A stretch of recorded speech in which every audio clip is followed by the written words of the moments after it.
Жүгерінің денсаулыққа пайдасы өте көп. Жаз басталмай пісіп жетілетін жүгері жер-жерде көп сатылады. Ал оның тек дәмі азық қана емес, денсаулыққа пайдасы мол. Ем екенін көпшілік біле бермейді.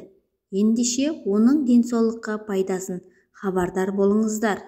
Жүгерінің құрамы моно және қанықпаған май қышқылдарына, су, крахмалға өте бай. Сондай-ақ оның құрамында В9, Е, В1, В2, В5, С дәрумендері және ниасин, холин бар. Бұл өнім құрамындағы темірдің көптігінен чемпион. Жүгерінің пайдалы қасиеттері. Ғылыми зерттеулердің нәтижесінде жүгерінің жоғары тамақтық және биологиялық белсенділіктері дәлелденген. Егер сіз осы өнімді күнделікті рационыңызға қоссаңыз, ағзаңызда зат алмасу процесі айтарлықтай жақсарады. Нәтижесінде денсаулығыңыз да жақсарып, иммунитетіңіз күшейеді. Қуырылған жүгеріге қарағанда қайнатылған жүгері пайдалы болып келеді.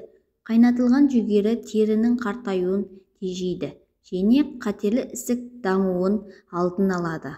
Сонымен қатар зат алмасы бұзылған кезде бауыр ауруы, жүрек-қан тамырлары ауруын емдеу кезінде пайдаланады.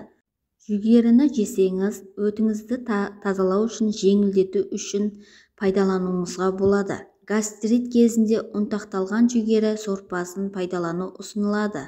Оның асқазанның шырышты қабатына да пайдасы өте мол. Достар, менің пайдалы кеңестерім сіздерге ұнаған болса, менің каналыма тіркеліп, лайк басып, өз ойларыңызды жазыңыздар. Сіздермен бірге болған пайдалы кеңестер бір арнасы.